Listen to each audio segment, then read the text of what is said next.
Look at everybody. Hi, you guys. Look at. Hi. Ah. Oh, how fun. Hello, everyone. Hello, hello. We'll wait for all the people to be brought in. Emma Bishop,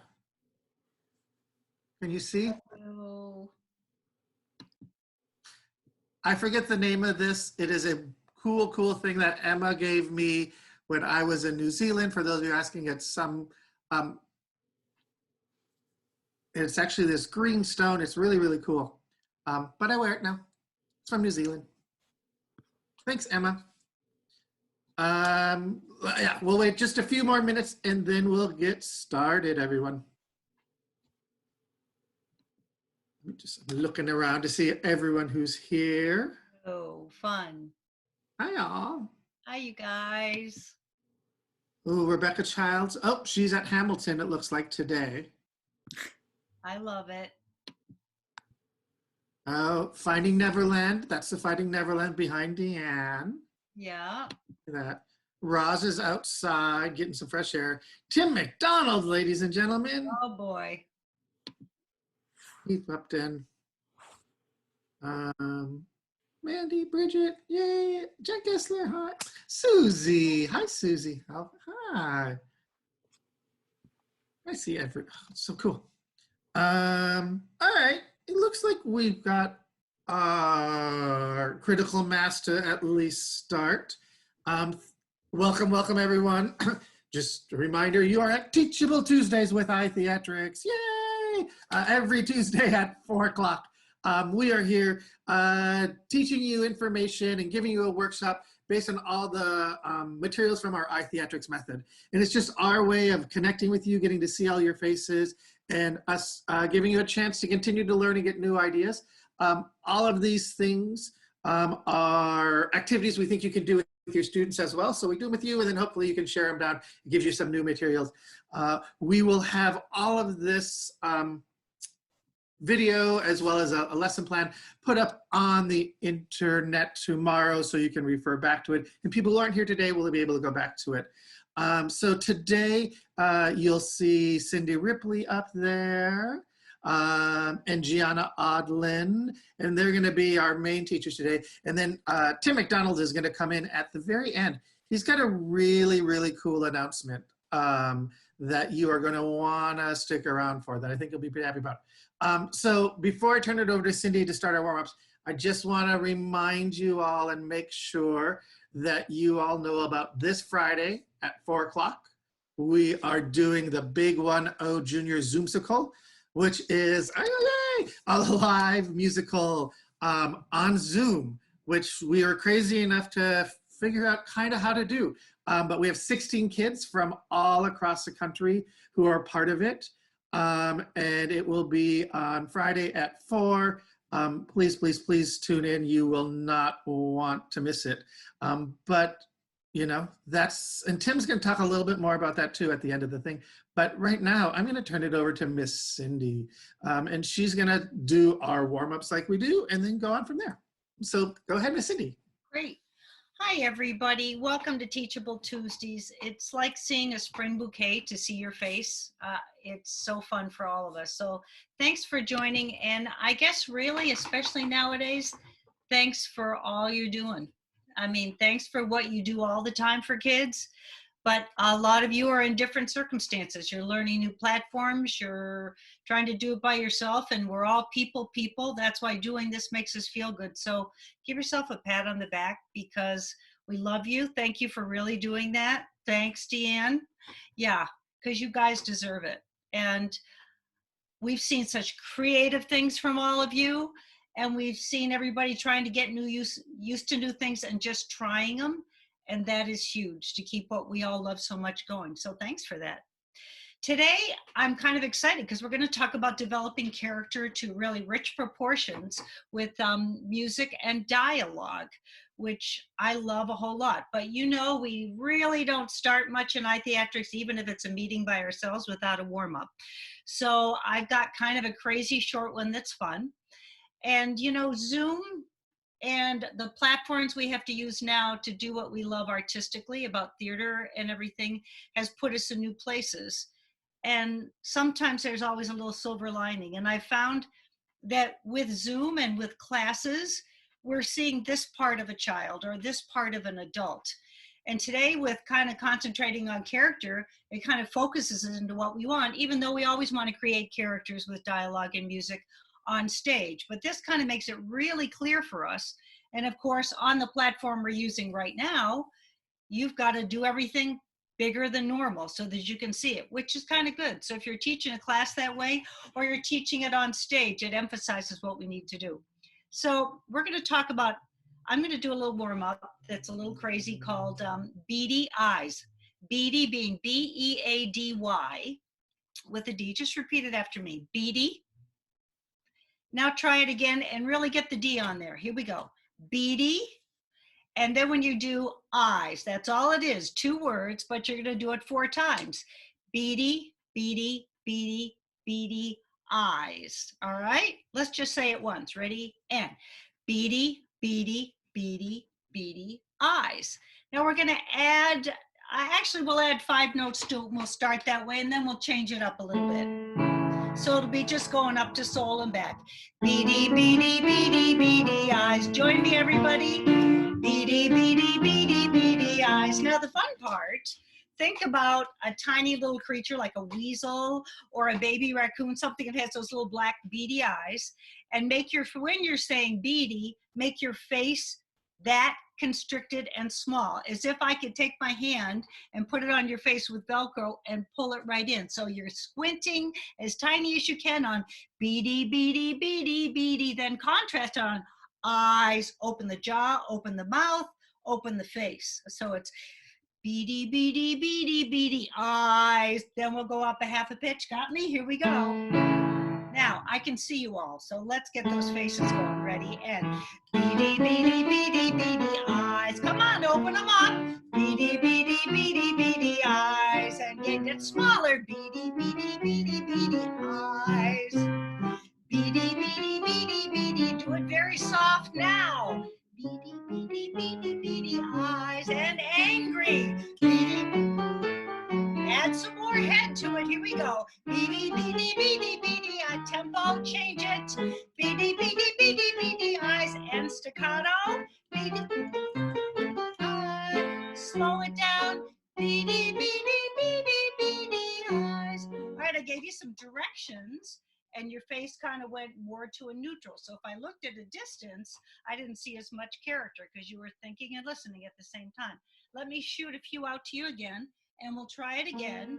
Keep your D's out, and I'm going to try to change it up each few times. Let's try it very soft and dreamy, but you still got to constrict your face and then open it up on eyes.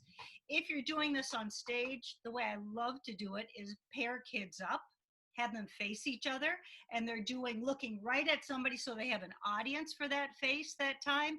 Beady, beady, beady, beady eyes, run, move on each pitch that goes up half a step. Then you're moving, so you're moving them around the room, getting them going, but they have a time limit just like they do on stage, so they have to do it. Here we go. I wish you could run around the room, but this is pretty darn good. Here we go. Ready? And beady, beady, beady, beady. Very forceful now. Beady, beady, beady, beady eye. Angrier. Beady, beady, beady, beady, beady. How about operatic? Ready? Beady, beady, beady, beady eyes. You see how it works. But get your mouth warmed up, get your diction warmed up, get your face warmed up, and you can be silly at the same time. And that's the package deal with all of it. I'd love to just touch on a few techniques that can help with music and dialogue. Be honest with me now, because we know if you're telling the truth. We know you all. We know and love you, so we know when you're lying. How many of you feel really confident that you can create a healthy, beautiful choral sound with a whole bunch of kids? Come on. How many can do that? We know you. Yeah, you can do that. You can teach kids to sing in a beautiful way, right? Yeah. The real thing that kind of focuses enriching characters when we do musicals is the difference in teaching musical theater material is that singing is story based. We look at new musicals that come out, we immediately tune in. Is the music too hard for my kids? Is there too much dialogue? What's my challenge is going to be? We immediately think music, parts, range, and we also think about dialogue. Is it age appropriate for my kids? Or all those things. But we're forgetting that the story has really got to come first to do that. Notes, rhythm, phrasing, even where you breathe, is really there to serve the story. If that's forefront in your head, then a lot of that rich character is going to be very intuitive with a child. It really is. Give you an example. You don't want your gamblers and guys and dolls, they shouldn't sound like the Vienna Boys Choir. It's just not what you want. And they're not going to act like that if they've got this beautiful choral sound that most of you can create if you want to. But however, in the Sound of Music, you want them to sound this gorgeous, glorious sound that happens. And that's all register and tone and things like that. I suggest to you, even in a warm-up like this, which was a little more diction based, but let kids really experience what a register change sounds like with their voice by hands on their chest. And as they get up into the higher register, they don't feel anything. They start to feel that mix. You don't need to use that 4-letter word belt, but they can start to feel that when they feel the vibrations in their chest as they get lower. Then they find out the tools they can use on their own, and they're creative to do it, especially if you give them character, how to push it, make it breathier, what they can do. Do they want that airy? How can they change that sound to fit that character? They have to know as they vocalize. So when you're doing your warm-ups, do them amazingly high and do them amazingly low so that you lose some of the kids on either end and they get to understand how their voice works that way so that it really works. Both things work when you're doing dialogue as well. But the main thing that controls it is the story. I mean, you can use fast and slow and register and accent and all those things to suggest them. Let's try it. Let's think of a show like Peter Pan that has a lot of different registers in the characters. Let's think of 4 characters here. Tinkerbell. All right, you got the register in your head, right? And then Wendy. Think what age you want Wendy. Think what you'd like, what age you'd like her to be. Then think about Peter. You know, what age boy that would represent. Probably, possibly think of the age character you're going to use in a cast like that, what your Peter would be. And then think about Captain Hook. All right, you've all seen so many performances. You've seen 4 versions of it. Some of you've come to JTF and you see 4 versions of one show, and they're remarkably different. And when they're different with the richness of character, because you know the lines are changed, they're not changeable, the music isn't changeable, but when that happens in character, that's some really darn good directing. And that's giving kids a lot of artistic choice. And this is where I love where kids give each other feedback on that. All right, this half of the room, who's got a way they want to try Captain Hook? Something off the wall. He tries it. The other group, how many of you like that? But it did give these people an idea on the other side of the room. Hey, he did that with his voice. He took a big breath there and stopped and then changed his posture. I think I'm going to try that when I try a character. It's giving kids time to experiment with range.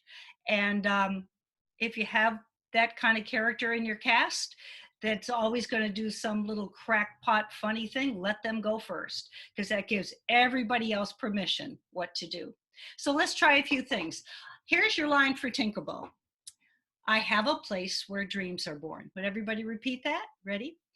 I have a place where dreams are born. I'll say it one more time. I have a place where dreams are born. Think about how you want that to be. As Jeff Calhoun says, imagine that the dialogue that you're saying is you, not that it's written for you, not that it's written by someone else and you are interpreting Tinkerbell, but that is you. Think about how you want Tinkerbell to be right now. Okay, you may sound like a 10-year-old. It's absolutely fine. So you're going to say, I have a place where dreams are born. Here we go, everybody. I have a place where dreams are born. You don't have to say it like me. I don't really want to give you an example, but I think it'll help you keep going through. Now, think about your face. Think about how you look in there and try it, lip sync it for me so I can tell just by your face and how you're reacting what character you are. Here we go. I have a place where dreams are born.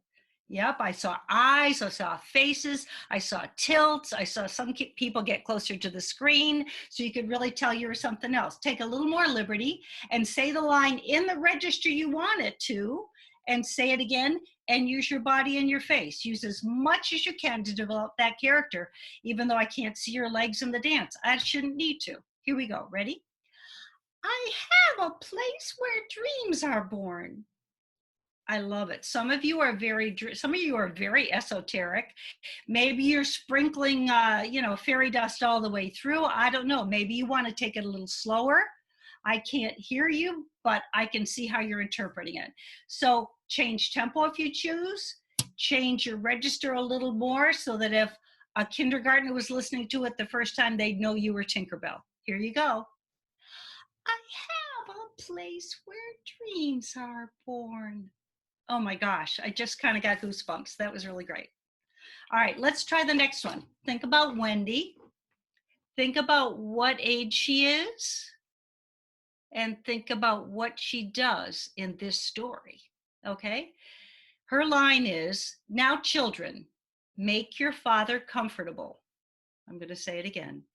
Now children, make your father comfortable. I'm not telling you you have to put that pause that I just did, but think about what's important. Is now important, or is it a motherly children so she gets their attention because they're making noise? Or is that obligatory and she's more concerned about make your father comfortable? Is comfortable a direction, or is comfortable like I want you to picture this beautiful blue couch so that he can sit on it? It's all how you say it, how long it takes you to say it, and the register you say it in. Everybody say children as if Wendy loves those children and she might pause a little after. Let's try it that way. Now, children, make your father comfortable. Now, that may be that she kind of all of a sudden likes feeling her mother role, but that's up to you. You're the artist, and the character will help you decide that. Now, change it up a little bit. Make your father comfortable. Let's have that the main focus of the line. Here we go. Now, children, make your father comfortable. Now, try it one more time and make now children like I'm the mother and I give the direction, and then change the feeling on the last part of the line and see if you like it. That's totally up to you. Ready? Now, children, make your father comfortable. So the pitch or the height of the main words, we call them caloric words or non-caloric words. I do, the ones that are important. So let's think about Peter. Okay, his line is, I don't want to grow up and learn about solemn things. It's a little heavy. Think about it. Listen to it again. I don't want to grow up and learn about solemn things. It may be where he stops and ponders it. I don't know. I'm not telling you. I don't want to grow up is very age appropriate for what he's doing with the Lost Boys. I don't want this. I don't want that, which is one tone quality. It's directive. It's more staccato. But then when he says and learn about solemn things, in my mind, solemn isn't a word that a kid that age would really use. So he's trying to be an adult or trying to compare the two. It might be, I don't want to grow up and learn about solemn things, because all of a sudden he takes on an adult role. That's up to you.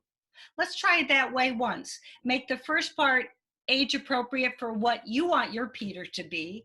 And then the last part, learn about solemn things. Make it like, all right, I don't like that. That's kind of directive. That's like a father or a parent. Here you go. Have fun with it. I don't want to grow up and learn about solemn things. Try it one more way. Flip it. So you've got the emphasis another way. Like maybe I don't want to grow up could be a little bit quicker, or the other way around. Up to you. I'm going to lip sync it. You have fun with it. Ready?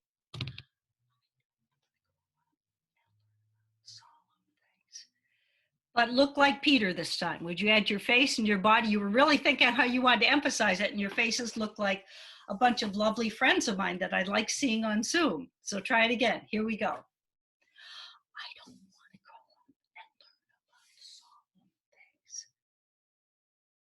Add it one more time and make sure that put a contrast in with your body as well as your voice. Ready? And I don't want to grow up and learn about solemn things. Wow, that was great, guys. That was great. Lastly, Captain Hook, okay? I'm the greatest villain of all time. I'm the greatest villain of all time. Think where you want that register. How do you want him to sound?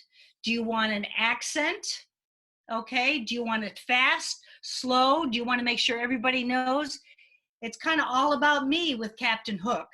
So therefore, we don't have those things to weigh and think about that we did with everything else. So have fun with that and give it a shot. Really work on changing your register and enunciating and using the diction and using the face. So you got the hat on and the hook is right here. Here we go. I'm the greatest villain of all time. Here you go. I'm the greatest villain of all time. However you do it. I hope I didn't affect some of your versions. They looked great.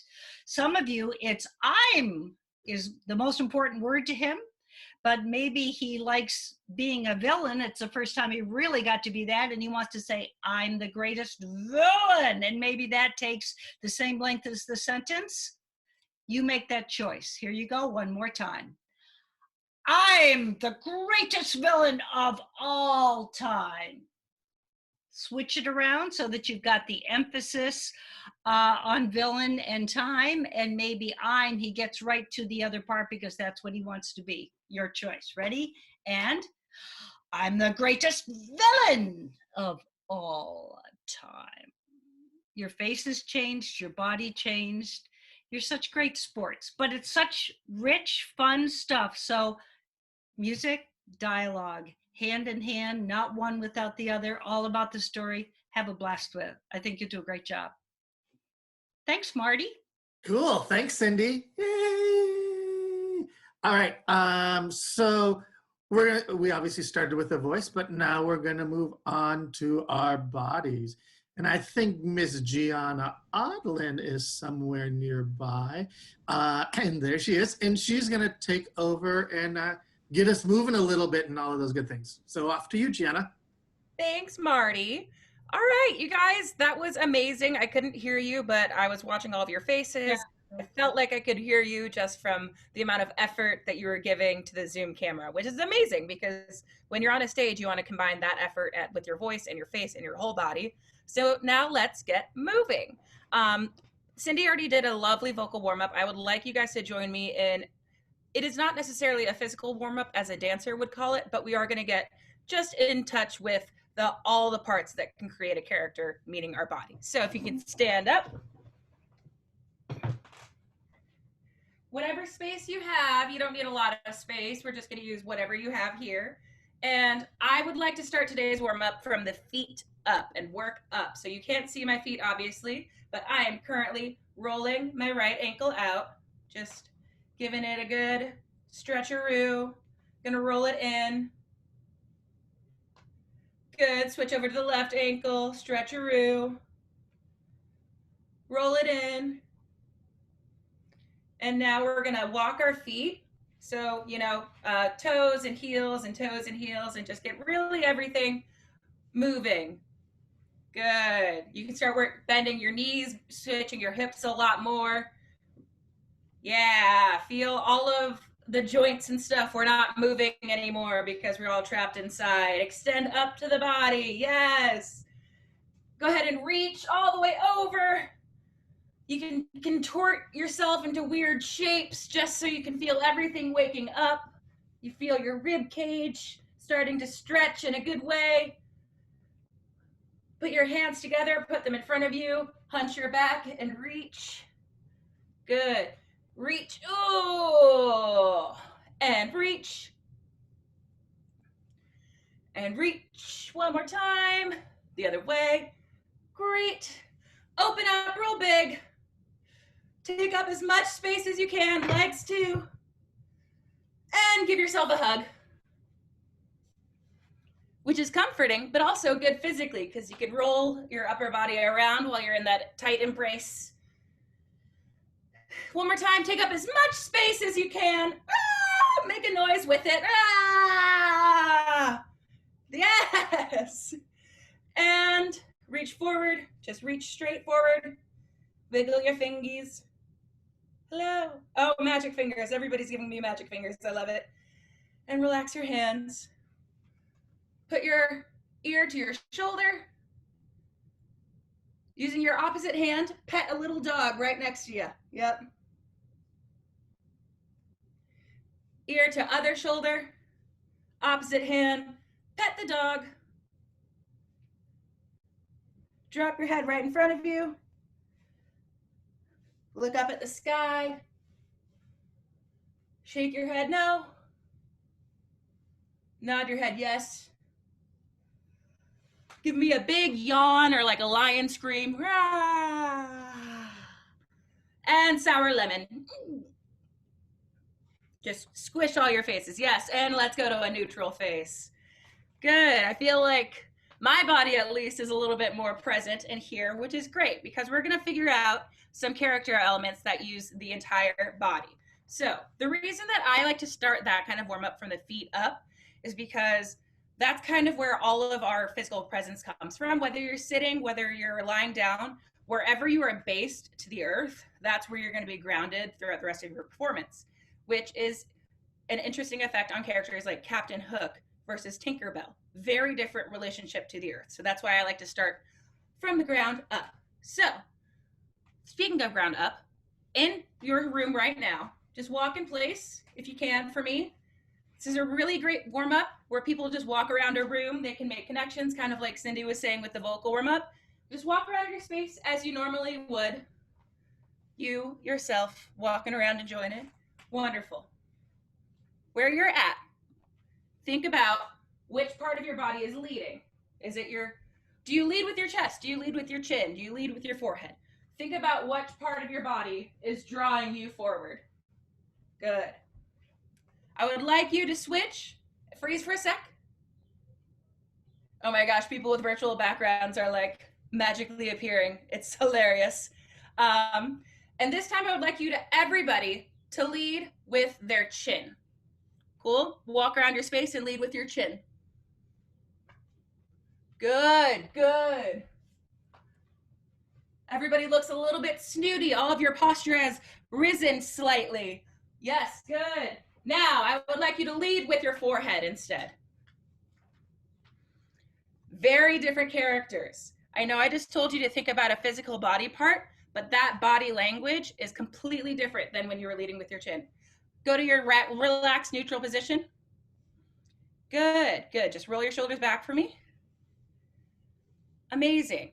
That workshop or that warm up can take an extraordinarily amazing long amount of time, but still be informative to every student because you can focus on so many different body parts that affect the posture and then send a message to the audience because it's all about storytelling. It's all about character building.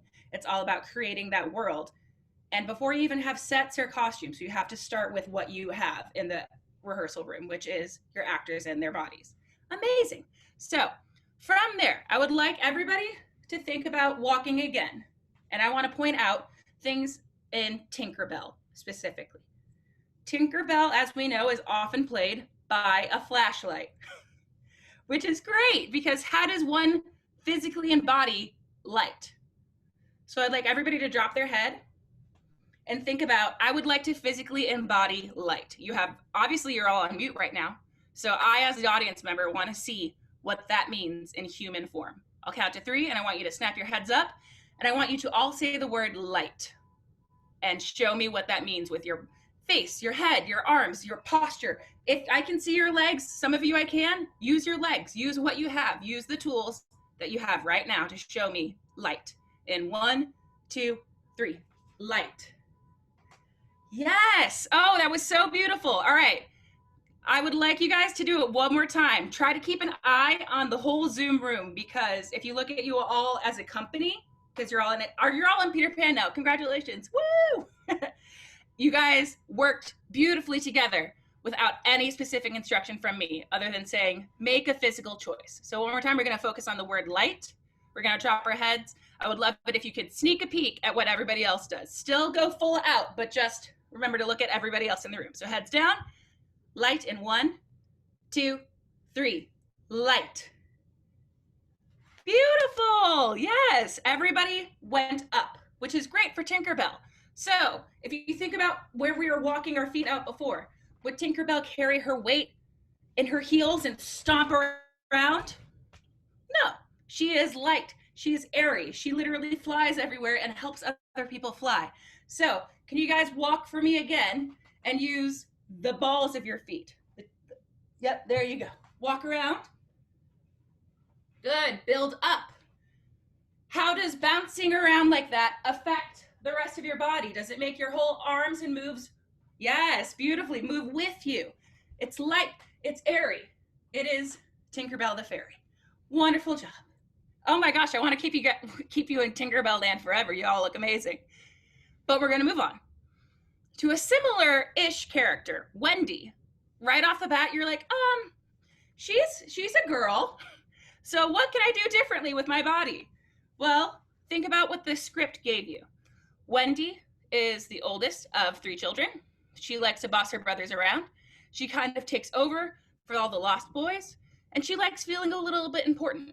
So before you even think about her age or anything like that, just think about that personality. Would that give you the, when you're leading with your chin or you're hunched back? Do you think Wendy would be standing with a hunched back with not a lot of pride? No, you're right. I saw everybody shook their head. You're right. Wendy is used to taking charge of a room, but still being pretty proper about it. She's not Peter. She's never gonna be that kind of undainty like. She is proper, she is bold, but she is still a kid. So, can you show me what a kid making fun at being a grown-up would be like? I think that this is what I'm supposed to be doing, but I don't really know. Yes, that is just the tiniest shift really affected that. Can you guys walk around the room like that? Let me see her walking around the room like Wendy. Good. Good. Still pretty upright, similar to Tinkerbell, but not quite as floaty, not quite as airy. All right, come back to neutral for a sec. And the word that we're gonna say is now, like now, mother, whatever.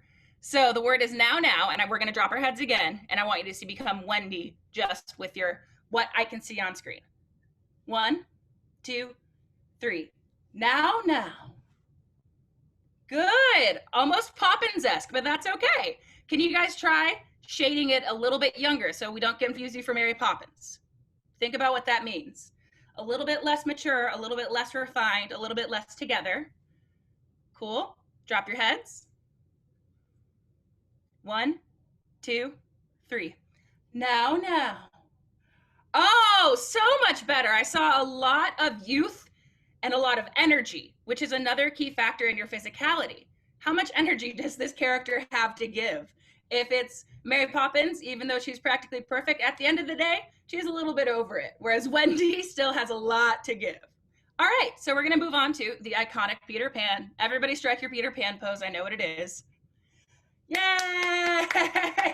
You all did it together. It's iconic for a reason, but again, we want to refer to the script and continue that storytelling through our physicality. So if you just think about who Peter is, he's a 10, 11-year-old boy. Can everybody show me a 10/11-year-old boy in 2020, how they stand? Amazing. Same exact specs about Peter, 10, 11-year-old boy, 10, 11-year-old boy, but very different characters. So think about what you actually know about the character, not just the facts. The character in the script is Peter feisty, adventurous, bold, risk taker, a little careless, and a lot proud. So you can totally do the hands on your hips, but I want to see all of those adjectives that we just talked about, and I want to see them represented in your body. So we're going to say, wahoo is our word, because it's a nonsense word and I like it. And we're going to drop our heads, and I want to see you guys embody Peter physically. You can go for the iconic pose, but remember all of those words: feisty, adventurous, bold, a little bit careless, all of those fun things that Peter Pan is on wahoo. 1, 2, 3. Yeah, I love that. I felt like I was charging after Captain Hook with you guys. So you guys saw it. He's also an upright character. He does fly as well. So that makes sense that he's not going to be super squatted, low, rah. Maybe some of the other Lost Boys are like that. They're a little bit more rough and tough to the ground, but Peter charges, he springs. And that's something that you guys all innately knew from those adjectives. Feisty, bright, risk. It's all things that lift up. And those adjectives are really informative, even subconsciously, like you all just proved when you did the same woo together. Amazing. Good job. Can you guys walk around in a little circle as Peter Pan? Is he fast? Is he slow? Does he think before he leaps? He walks very differently than you do, yep? Good. That was amazing. And last but certainly not least, we're going to come to the pirate family. And I want to touch on a difference between two different pirates. Your word is R, because I'm corny. And I want to see Mr. Shmee, who is Captain Hook's right hand. If you aren't familiar with it at all, Mr. Shmee is subservient. He's still a pirate, just like Captain Hook, but he really just does everything that he can to make Captain Hook happy. And he is afraid of getting in trouble all the time. So that's Mr. Shmee. And then I also want you to think about Captain Hook, who is captain. He is head of the ship. The line that you just did with Cindy, where he says, "I am the greatest villain of all time," implies that he is proud and daring and thinks that he is very important. So both of these are pirates, but I want to see the difference. So your word is R. We're going to do Mr. Shmee first. Yep, the subservient little assistant pirate. And then we'll go on to Captain Hook. So your word is R, and can I see Mr. Shmee? Heads down.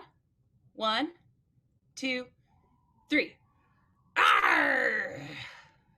Good. I see a lot of hunched backs. I see a lot of low to the ground positions, which is good. When somebody is that kind of submissive character, you physically naturally want to bring them lower.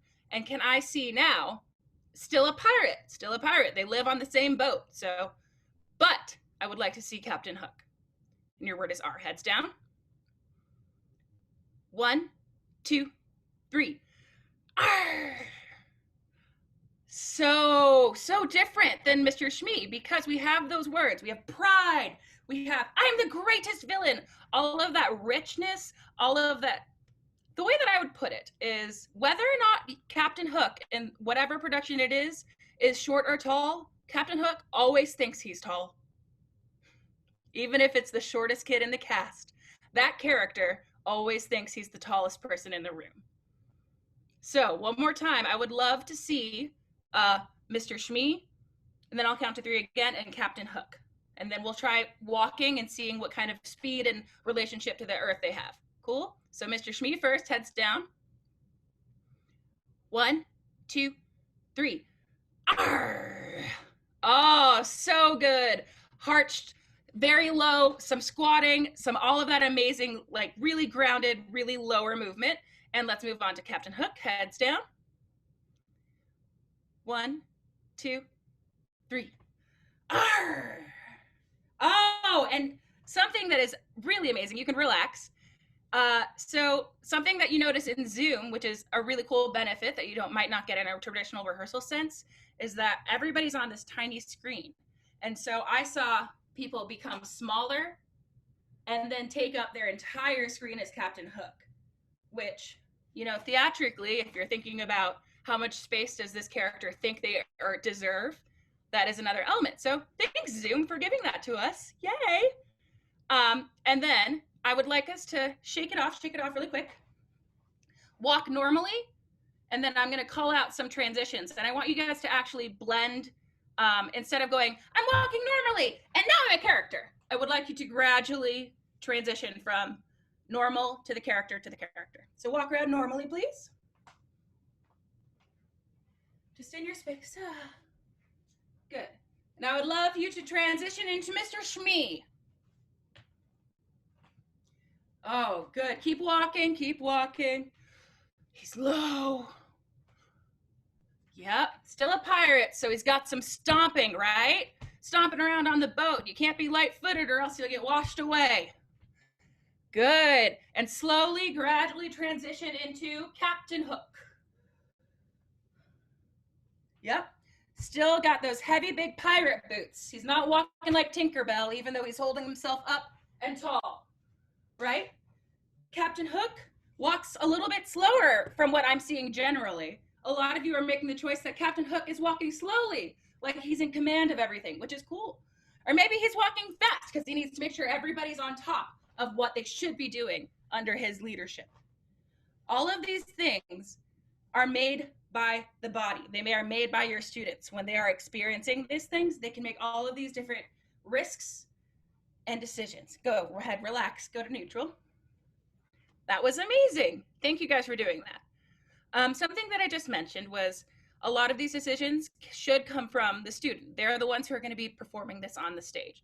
You can give them keywords, you can shade their direction that they're going.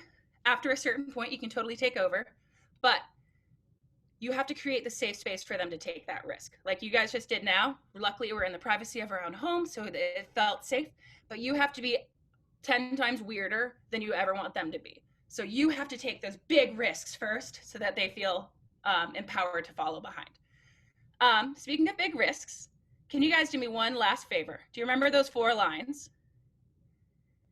I have a place where dreams are born with Tinkerbell. Wendy, now children, make your father comfortable. Peter, I don't want to grow up and learn about solemn things. Lastly is Captain Hook, I'm the greatest villain of all time. I will remind you the lines, don't worry.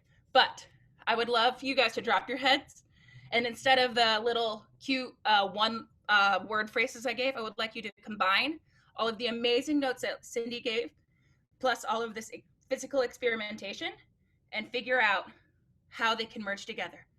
Cindy talked about how the upper register, it feels light, it feels hooty. Can you combine that with Tinkerbell to create a fully fledged character? That kind of, all of those different vocal placements should further enable your physical decisions. So first line is Tinkerbell. Remember, the word that I gave you was light. Adjective was light, but her official line is, I have a place where dreams are born. So drop your heads. The line is, I have a place where dreams are born. 1, 2, 3. I have a place where dreams are born. Oh, so good. So dynamic. Yay. All right, let's keep going. You guys are on a roll. The next character is Wendy. Remember, we started kind of in a Mary Poppins land, then we shaded it a bit younger. And your line is, now children, make your father comfortable. So go ahead and drop your heads. One more time. The line is, now children, make your father comfortable. 1, 2, 3. Now children, make your father comfortable. Oh, so good. Very upright, very, very almost rigid, but in a still childlike way. That was so good, you guys. And here we go. Peter. Remember all those bright, aggressive adjectives, but still joyful and youthful. I don't want to grow up and learn about solemn things. Heads down. One more time. The line is, I don't want to grow up and learn about solemn things. 1, 2, 3. I don't want to grow up and learn about solemn things. Good, good. Very bold, very feisty. And the last line we have is for Captain Hook. Remember, he stomps around on the boat, but he thinks he's the tallest person in the room. And his line is, I'm the greatest villain of all time. Cool, heads down. One more time, the line is, I'm the greatest villain of all time. 1, 2, 3. I'm the greatest villain of all time. Good. Good, you guys. That was amazing. Thank you. All right, Marty, back to you. Yeah, all right. Excellent, excellent work. And as usual, I was taking notes for you because you are all actively working. So with Cindy, we talked a lot about vocal variety, where to place it in your body. Specifically, she talked about pitch. She talked about tempo. She talked about the quality of the voice. And then she talked about a dialect or accent or very specific things. And then the big thing she talked about first and foremost was story, having this story be a part of it. Then with Gianna, we moved on a little bit, and Gianna warmed up our whole body, talked about our feet and our things, and she started talking about posture and how the posture was going. Then she talked about the tempo, the style of movement. She talked a little bit about the character specific choices.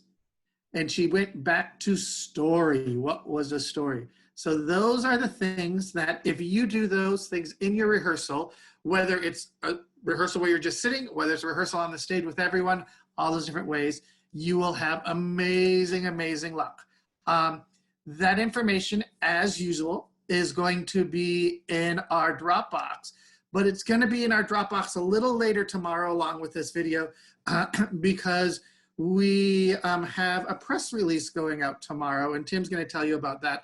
And so we want the press release because Tim's going to give you the information in advance about what's in that release. So we want that to be told to everyone before it's all out there.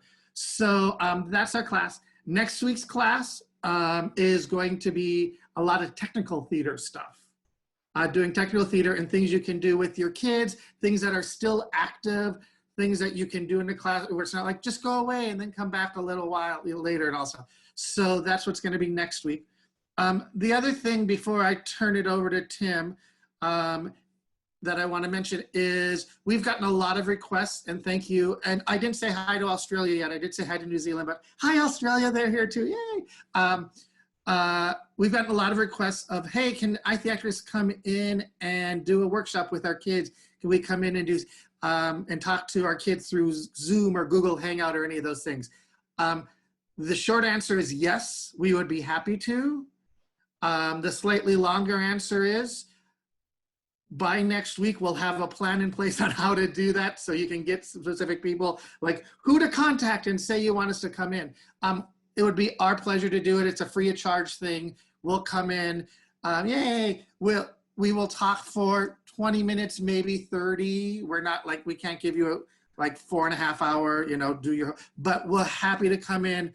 Just share what we're doing, give your kids a little excitement, remind them that people outside of their community are thinking about them. So we're putting that all together. We don't have all the logistics. Like I said, we'll get all that information next week to you guys, but that's gonna be happening. And so last but not least, this Friday, Big 1-0, Junior, 4 p.m. on iTheatrics Facebook or on our YouTube. It's amazing. I hear the director is brilliant. He does, I just kidding. It's actually, I was directing and then Lindsay and Dan co-music directed. Gianna did the choreography and the stage management and did all that stuff. It has been just amazing, amazing. But Tim has some specific news, and I think Tim is there somewhere. Is that true? There's Tim. Hey, Tim, it's up all over to you. Hi, everybody. It is so good to see you all. So when my fever broke on March 18th, because I know that date specifically, and I emerged from the bed, like a lot of you, I was feeling just so much anxiety, so out of place, so lost, so without all the things that I really, really love in my life.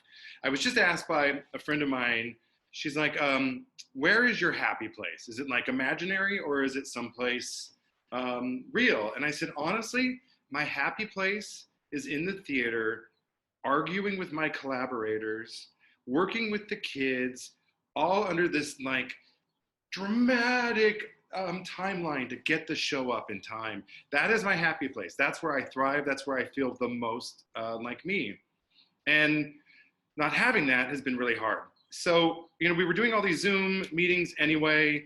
So I challenged my team at iTheatrics, and I said, hey, let's see if there's a way to actually do a musical using Zoom. And all of you know there are so many limitations, but there's so many things that are positive about Zoom. So we all started studying and becoming Zoom experts. But still the challenge of how do you, we have to tell a story in a musical, and how do you tell those stories where more than one person is singing in those production numbers? So we figured out a way to do it. It wasn't my idea. It was Dan, Mr. Sparkles himself, our Zoom master, who's the one who cracked the code. And he said to me, well, why don't we just do The Little Mermaid live in reverse? So they did the scenes where the movie and the production numbers were filmed. And that's in essence what you're going to see on Friday. But here's the other thing. My latest anxiety is I'm not convinced that our summer programs are going to happen. I'm not convinced. And I have no way to plan for them. We have so many hundreds of kids who come and work with us each year. And then we have another 50 or 60 of teachers who come with us. And I'm just the type of person who I need to have plans. And I know a lot of you are too. So once I saw that this Zoomsicle adaptation, and it is an adaptation, we adapted the show specifically so that it would be successful using Zoom as a platform. Once I saw that, I called our friends at MTI, Freddie and John and the rest of them, and I said, I got a crazy idea. And this literally happened last Thursday. I said, what would you think about licensing the Zoomsicle, like the Big 1-0 Zoomsicle? We don't have any rights issues because Dean Pitchford owns all of the underlying rights. So we can clear it to be broadcast. And the thing is this, we can give our kids a chance to do what they love, which is be in a room with a bunch of other kids telling a story through musical theater. And that's what I've seen in the rehearsals that I've been able to attend, is that these kids are just like, because it's one thing to study theater, it's another thing to actually do it. So the exciting news and the announcement that I'm going to make on Friday, the press release is going to drop tomorrow, is that we are releasing the Big 1-0, the Zoomsicle edition, through Music Theater International. It should be available on May 1st, which means for you and for all of us, if you have kids who didn't get to do their final school musical, you could do this with them. And they could have that experience where their parents can celebrate them and be a part of it. If you're worried about your summer programming, and if you're not, good for you. I'll put it that way. I am. So this is a way that you know that, like, hey, in 2 weeks, we can start our summer programming by doing a Zoomsicle. We're going to do a new one every 3 weeks until this nonsense is over. I would love to say to you that the next one is going to be Moana. It's probably not going to be. We're going to get the musicals that we can do, the ones that we can clear the rights for, and folks who understand this and want to work quickly with us, because this is literally happening moment by moment. So by the time we reach you'll have 3 musicals by the time like June hits that you could program, you could run just like you do your summer camps through a summer academy. And here, think about it this way also. Ever wanted to work with someone in Australia, your kids or you? What a great opportunity. Now the time zone might be a little challenge, but hey, if you want to, rehearse late at night, you can do it. So we're really excited about it. Please tune in to the broadcast so that you can see what it is that we've created. You're going to see something really special. You're going to see something as unique as the very first Annie Jr. production was at Cindy Ripley's school in Gowanda, New York. That was revolutionary. And people thought it wouldn't work. And they thought, oh, how could a kid handle Daddy Warbucks? All these things.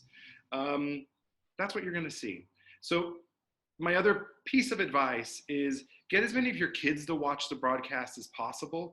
Because when you say a Zoomsicle to them, because they're kids, they're going to be like, I don't know. But when they see what these kids are doing and the reaction they get, they're all going to want to be in a Zoomsicle. So that's the big announcement. You can tell your friends, you can text, don't post it because Playbill's going to announce this story tomorrow afternoon. And then we'll just keep running from there. So thanks, you guys. And I hope this news just gives you a sense of like your shoulders can drop a little and you know that you have something that you can start planning. All right, well, Marty, I'm gonna turn it back to you.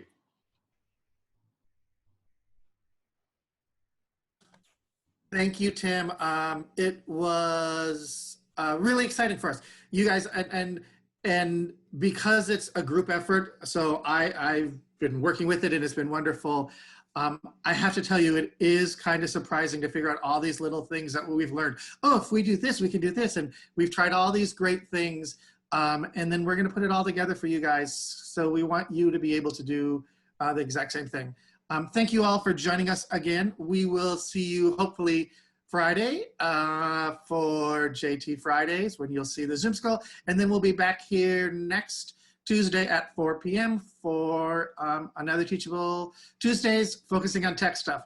Thank you, friends. Bye. Bye. Bye. Bye. Bye. See you later.